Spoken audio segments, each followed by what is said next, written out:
Journal sur la télévision panafricaine. Dans un instant, les titres.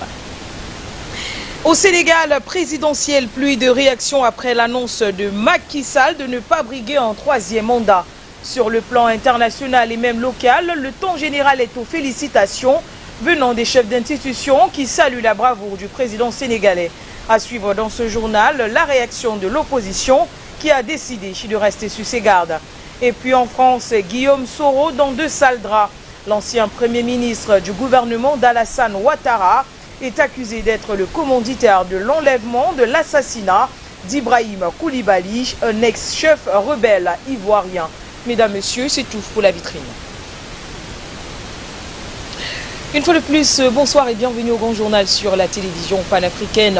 Nous l'annoncions en titre après l'annonce de Macky Sall de ne pas briguer un troisième mandat. Des pluies de réactions se succèdent sur la toile. Sur le plan international, le ton est aux félicitations venant des chefs d'État. L'ancien président du Niger, Mahamadou Issoufou, salue une grande intelligence politique de la part du président Macky Sall ainsi que le Sénégal qui reste un porte-flambeau dont la flamme éclaire le continent, a-t-il écrit dans son compte Twitter. Son successeur élu en 2021 au Niger, le président Mohamed Bazoum, formule le vœu que cette décision mûrement réfléchie apaise définitivement le climat politique dans ce pays frère. Et donc après un long entretien téléphonique avec son grand frère, le président Macky Sall, le Bissau-Guinéen Umaro Sissoko Embalo salue une décision courageuse de grand homme d'État avant d'ajouter « On peut succéder à Macky Sall, mais il est difficile de le remplacer ». Le président de la Commission de l'Union africaine, le Tchadien Moussa Faki Mahamat, exprime son admiration après avoir privilégié l'intérêt supérieur du Sénégal et de préserver le modèle démocratique sénégalais. Le secrétaire général de l'ONU lui a dit une telle décision constitue un exemple très important pour son pays et le reste du monde.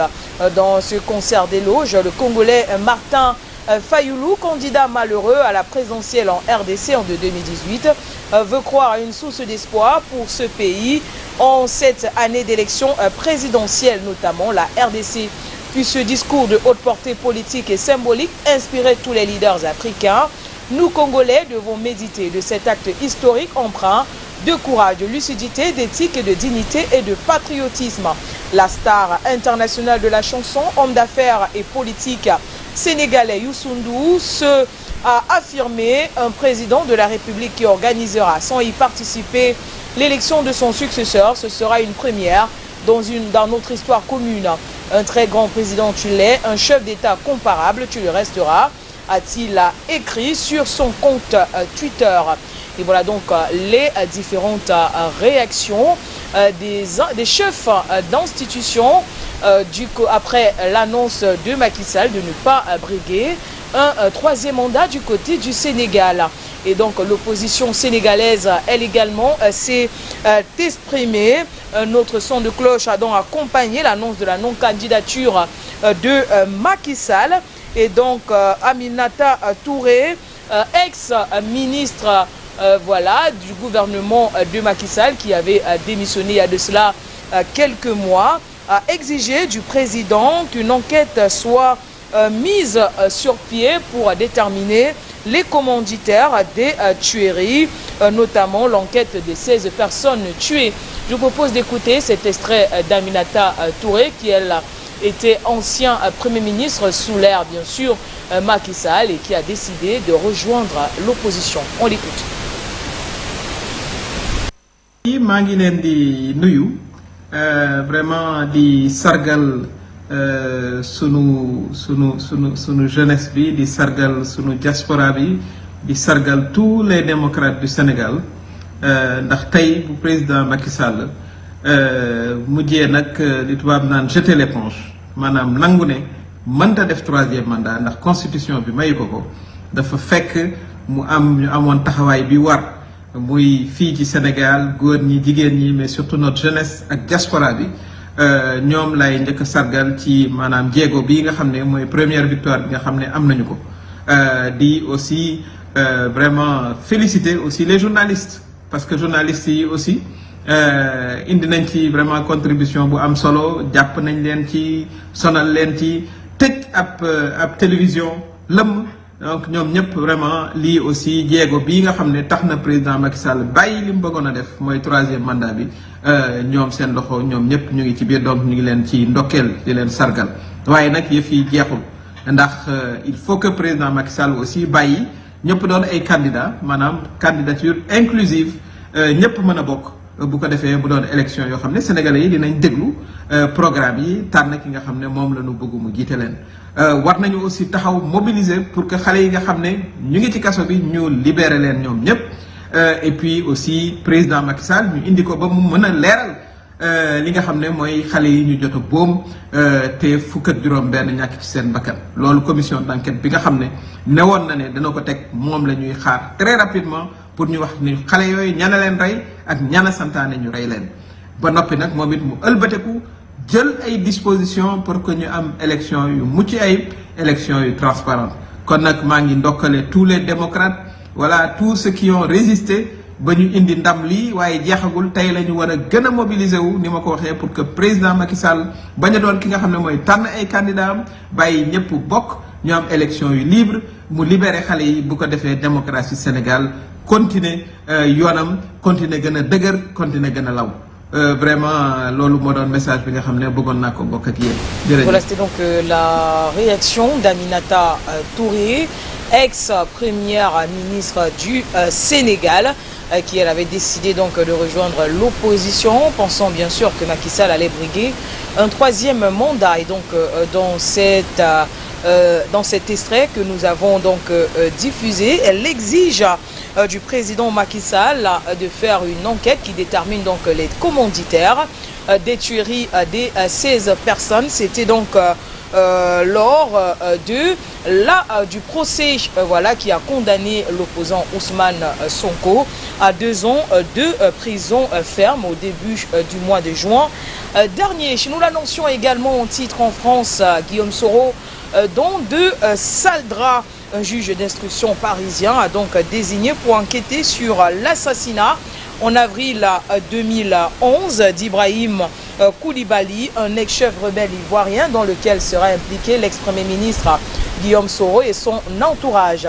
Et donc, c'est une procédure calomnieuse et politique opportunément initiée en mai 2020. Près de 9 ans après les faits et à quelques mois de l'élection présidentielle ivoirienne, nous contestons très vivement cette tentative de réécriture mensongère de l'histoire. A donc réagi l'avocat de Guillaume Soro, maître Robin Binsar. Et donc, dans cette plainte dévoilée à l'époque, Guillaume Soro était notamment présenté comme le commanditaire de l'enlèvement, suivi de la torture et de l'assassinat d'Ibrahima Koulibaly, dit IB, le 27 avril 2011. La plainte dénonçait également la mort d'Ivoiriens lors des combats entre factions rivales en juin 2004 à Boaké et Korogo, dont sont accusées les forces nouvelles de Guillaume Soro, aujourd'hui âgé de 51 ans et en exil du côté de la France. En dépit des soupçons sévères qui pèsent sur lui dans différentes affaires, Guillaume Soro a pu trouver en France un accueil chaleureux et franchement confortable, dénonce Clara Hens Mollier, juriste au cabinet ancien avocat dirigé par maître Joseph Breham, l'un des avocats qui a déposé la plainte. Chef de la rébellion qui contrôlait la moitié du nord de la Côte d'Ivoire dans les années 2000, Guillaume Soro avait été militairement aidé militairement Alassane Ouattara à accéder au pouvoir lors de la crise post-électorale de 2010-2011 face au président sortant Laurent Gbagbo qui refusait d'admettre sa défaite. Guillaume Soro était devenu le premier chef du gouvernement d'Alassane Ouattara avant une rupture début 2019 en raison, selon les observateurs, des ambitions présidentielles de Guillaume Soro. En exil a donc été condamné à 20 ans de prison en 2020, puis à perpétuité en 2021 pour atteinte à la sûreté de l'État. Début mai, il a affirmé sur sa chaîne YouTube qu'aucune raison ne l'empêcherait d'être candidat à la prochaine présidentielle en Côte d'Ivoire, prévue en 2027. Direction à présent le Soudan du Sud avec le président Salva Kiir qui a donc promis mardi dernier que les élections déjà repoussées et dorénavant prévues l'an prochain se tiendront comme prévu et qu'il allait concourir à la présidentielle. Salva Kiir, un important chef de guerre, est le seul président qui est connu du Soudan du Sud depuis qu'il a conduit le pays à l'indépendance en 2011. Le plus jeune pays du monde est allé depuis de crise en crise et ne tient ensemble que grâce à un fragile gouvernement d'unité nationale créé après un accord de paix entre Kiir et le vice-président Riek Machar. Après une période de transition, des élections devraient donc se tenir en février 2023. Mais le gouvernement n'a pour l'instant pas respecté des clauses essentielles de l'accord entre Kiir et Machar dans la rédaction d'une constitution. J'apprécie le soutien à ma candidature présidentielle de 2024, a donc déclaré ce dernier à des membres de son parti, le SPLM, évoquant un événement historique. Nous sommes engagés à mettre en œuvre les chapitres de l'accord de paix rafraîchi et l'élection se tiendra en 2024. Aucun autre candidat ne s'est déclaré pour l'instant, mais son ennemi historique Riek Machar le fera sûrement, à en croire les analystes. En août, les deux leaders avaient prolongé leur gouvernement de transition de 2 ans au-delà de la date prévue, évoquant certaines difficultés à mettre en œuvre leur accord de paix. Le Soudan du Sud, un des pays les plus pauvres au monde, malgré d'importantes réserves pétrolières, a passé presque la moitié de son existence en guerre. Près de 400 000 personnes ont péri dans une guerre civile de 5 ans, jusqu'à ce que Kiir et Machar signent la paix en 2018. Depuis, le pays a subi des inondations, la fin de nouvelles violences et des querelles politiques à mesure que les promesses de l'accord de paix tardaient à se matérialiser. L'envoyé spécial de l'ONU au Soudan a prévenu en mars 2023 que 2023 était une année à quitte ou double pour le Soudan du Sud, appelant à des élections inclusives et crédibles en 2024. On va refermer cette édition du Grand Journal avec une information concernant la Russie et l'attaque de drones. Russie qui dénonce donc un acte terroriste. Au total, 5 drones ont été abattus près de Moscou mardi dernier, perturbant notamment l'aéroport de Vnukovo. Aucune victime ni aucun dégât n'ont été constatés. La Russie a dénoncé un acte terroriste du régime de Kiev après une attaque de 5 drones visant des sites près de Moscou et dans sa région qui a perturbé le fonctionnement de l'aéroport international de Vnukovo. Ce matin, on a empêché une tentative du régime de Kiev de commettre un acte terroriste avec 5 drones visant des sites dans la région de Moscou et à l'extrémité de la capitale russe, a donc déclaré le ministère russe de la Défense dans un communiqué. 4 drones ont été détruits par la défense antiaérienne près de la capitale. Le 5e a été neutralisé par des moyens de guerre électroniques avant de s'écraser dans la région de Moscou, selon la même source. L'attaque n'a pas fait de victimes ni de dégâts, a souligné le ministère. Selon les services de secours cités par l'agence de presse publique RIA Novosti, l'un des drones a été neutralisé près de Kubinka, situé à une quarantaine de kilomètres de l'aéroport moscovite de Vnukovo, dont le fonctionnement a été brièvement perturbé en raison de l'attaque. L'aéroport, où plusieurs vols ont été redirigés vers d'autres aéroports dans la matinée, a repris son travail selon l'agence russe de transport aérien. Et après donc l'attaque, la diplomatie russe a dénoncé un acte terroriste de Kiev, une tentative du régime d'attaquer une zone où sont situés des sites d'infrastructures civiles, y compris un aéroport qui accueille à propos des vols internationaux. C'est un nouvel acte terroriste, a donc déclaré sur Telegram la porte-parole de la diplomatie russe, Maria Zakharova. On va rester sur cette actualité et recevoir dans ce journal notre invité. Il s'agit de Gamal Adina qui s'exprime bien sûr sur ces drones qui ont été neutralisés du côté de la Russie. La Russie qui qualifie d'acte terroriste ce mouvement initié par Kiev. Alors bonsoir à vous Gamal Adina. Quelle analyse faites-vous de cette actualité concernant la neutralisation de 5 drones venus bien sûr attaquer Moscou? Bonsoir une fois de plus.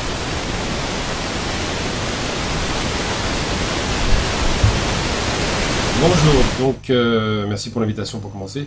Concernant cette rumeur selon laquelle Prigojine serait en Biélorussie ou serait resté en Biélorussie, Évidemment, elle a été assez rapidement démentie, ce qui semble confirmer ce que j'avais expliqué il y a quelques temps, que cette opération qu'on a appelée donc coup de force ou tentative de coup d'État, qui n'a jamais été d'ailleurs de la part de Prigojine un objectif, puisqu'il n'en a pas parlé, il a parlé juste de faire une marche pour la justice, semble-t-il. Il n'était pas du tout dans une démarche de coup de force.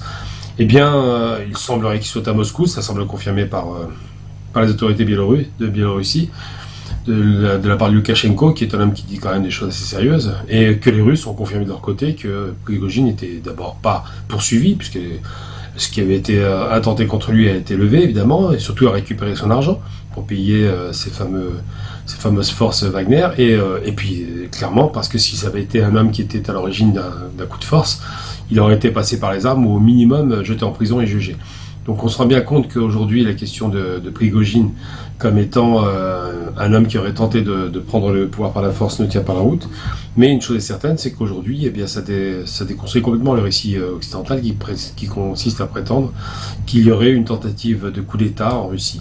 Je pense que l'opération a été rondement menée, que les hommes qui sont à la manœuvre, que ce soit Poutine, Prigojine, Shoigu ou encore Gerasimov, pour prendre les 4 protagonistes les plus importants, aidés d'un Loukachenko qui était évidemment dans le secret, eh bien, cette opération d'enfumage, littéralement, cette opération de manœuvre politique, a porté ses fruits, puisque, parallèlement à cela, les Ukrainiens ont cru avoir une fenêtre de tir, n'en ont pas vraiment profité, et les offensives qu'ils ont tentées ont été assez calamiteuses, on le sait aujourd'hui, les pertes sont conséquentes, et on se rappelle aussi surtout une chose, c'est qu'aujourd'hui, sur les plateaux TV occidentaux et sur les journaux de la presse occidentale, ils parlent d'échecs, ils parlent de gel du conflit, ils parlent de contre-offensive qui n'a pas porté ses fruits, de pertes considérables, d'incapacité chronique à pouvoir alimenter la guerre.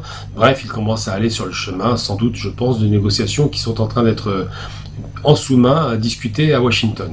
Donc la question de l'Ukraine va être, je pense, je l'espère du moins, réglée de façon politique, c'est facile, de façon négociée, parce que sur le terrain militaire, non seulement la contre-offensive est un échec patent, mais surtout parce que la partie russe commence sans doute à manœuvrer pour peut-être elle aussi prendre son avantage. Mais il n'en demeure pas moins là encore que la question d'un coup d'État, d'un coup de force en Russie de la part de Prigojine, je pense, était une opération d'intoxication afin de faire croire qu'il y avait un trouble dans l'instance russe. Tout était parfaitement en ordre, preuve en est d'ailleurs. Très rapidement, chacun a trouvé sa place et tout le monde y a trouvé son compte. Donc Prigojine n'est pas inquiété, on l'a compris. Il est en Russie, c'est évident, c'est sa terre. Et ne perdons jamais vu une chose, c'est que c'est quelqu'un qui est ami de Poutine depuis au minimum 10 ou 15 ans. Donc je vois difficilement une amitié rompre à la faveur d'un pseudo coup de force qui n'a même pas eu lieu finalement. Mais ça a permis d'éviter des coups comme on l'a connu en octobre 17 lorsque la révolution d'octobre intervient. Eh ça fait perdre la guerre à la Russie à l'époque contre les Allemands. Et surtout en 91 lorsqu'il y a ce coup d'État avorté qui fragilise considérablement ce qui était à l'époque l'URSS. Et qui deviendra par la suite la Fédération de Russie avec tous les États indépendants de la Russie. Donc tout ça donne à penser, je pense que c'est un coup de semonce destiné à réveiller la conscience collective de la population russe, et surtout à ne pas tomber dans le piège d'un Occident qui avait espéré une déstabilisation de l'intérieur.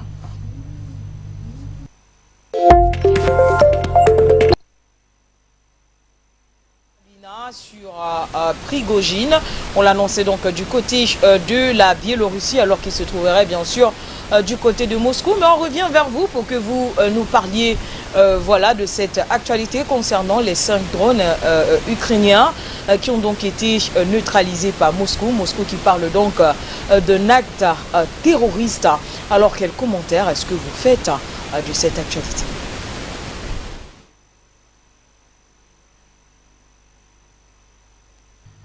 Bien évidemment, à la suite de ces différentes informations consécutives à l'idée qu'il y avait eu un coup de force en Russie, on se rend compte aussi là encore que côté des forces ukrainiennes qui n'ont pas d'appui aérien, c'est la chose qui leur manque le plus, qui ont très peu de renseignements, pas d'appui aérien, qui ont laissé largement le temps aux Russes de préparer des lignes de défense extrêmement difficiles à franchir, et quand bien même elles seraient franchies, c'est pour aller où on ne sait pas, puisque de toute façon c'est quasiment une opération de suicide, puisqu'une fois que vous dépassez le Dniepr et qu'il y a une réaction violente du côté russe, il est difficile de partir de façon désordonnée et même de prendre la fuite en traversant un fleuve sans être bombardé.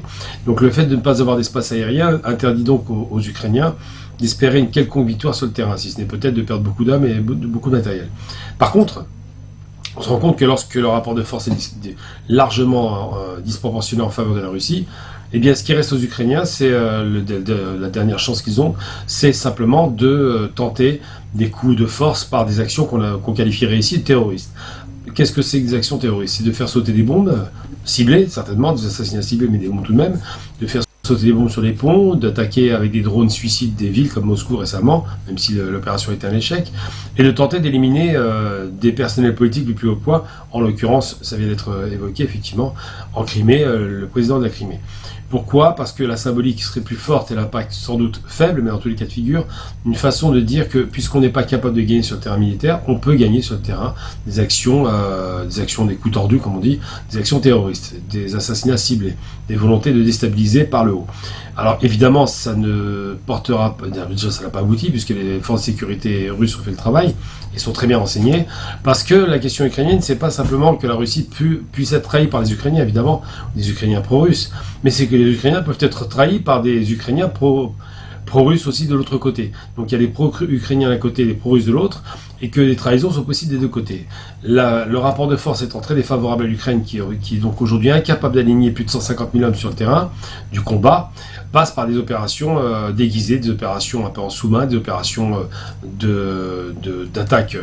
d'attaque ciblées, d'attaques terroristes, et puis surtout ce qu'on appelle des guerres asymétriques. Donc l'impossibilité d'obtenir sur le terrain militaire des résultats conséquents passera nécessairement par ce qu'on appelle la guerre, donc la guérilla, les guerres d'attentats, les guerres de terroristes, et puis surtout des guerres qui ne sont pas frontales. L'Ukraine a montré, alors que Zelensky se vantait de pouvoir aligner 1 million d'hommes, qu'ils arrivent difficilement à mettre 150 000 hommes sur le terrain. Les Russes ont déjà plus de près de 200 000 hommes sur les zones du Donbass. Et il est peu probable que l'Ukraine, même si elle tentait une offensive, une percée quelconque d'ailleurs, puisse obtenir des résultats. Il ne reste donc que les actions terroristes, des actions d'assassinat ciblés, mais malheureusement, ça donne une très mauvaise image à l'État ukrainien, parce que tant qu'on est sur ce qu'on appelle une guerre conventionnelle, d'armée avec armée, même si la guerre reste une barbarie, ça reste acceptable sur le plan de la communauté internationale. Par contre, dès qu'on commence à passer à des attaques terroristes, c'est plus compliqué à accepter, parce que le terrorisme a laissé de lourdes traces en Occident, et qu'il est difficile de vendre l'idée qu'un État, même s'il a été agressé, c'est le sentiment général en Ukraine, on peut le comprendre, difficile de vendre que les actions aussi tordues que des actes terroristes ou des assassinats puissent être acceptées. C'est pas les premiers, on se rappelle de Daria Dugin, on se rappelle de différents blogueurs qui ont été assassinés par l'explosion de bombes, mais là on est sur une autre vision. Tenter d'assassiner le président de la région d'Ukraine, c'est donner un signal fort à la Russie qu'ils sont capables de toucher qui ils veulent où ils veulent. Sur un plan politique, ça a peut-être un sens, mais sur un plan opérationnel militaire, c'est parfaitement inutile. Par contre, les Ukrainiens doivent démontrer aux Occidentaux qu'ils ont des résultats, alors ils vont passer par toutes les méthodes, dont celle-ci en particulier. Nous ne saurons pas ce que ça donnera par la suite, mais dans tous les cas de figure, aujourd'hui, il faut se poser la question de savoir, est-ce que la guerre est perdue? Je pense que oui.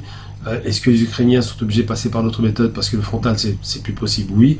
Et surtout, est-ce que les Américains avaient l'intention d'aider réellement les Ukrainiens? On se rend compte que non, puisque les fameux F-16 qu'ils avaient promis dès le début de la guerre ne seront livrés, semble-t-il, qu'après la guerre, puisqu'ils proposent une livraison en 2024, donc après le gel des opérations d'été. Ça veut dire pas de guerre. Merci à vous, à Gamal Abina. Mesdames, Messieurs, c'est cet extrait de Gamal Abina que nous allons nous donner rendez-vous demain pour une autre édition de l'information. Quant à nous, nous vous souhaitons de rester en compagnie des programmes de la télévision panafricaine. Ne manquez pas, juste après, ce sera votre programme de santé. Et après, Africa Foot, présenté par Fabrice Ngou.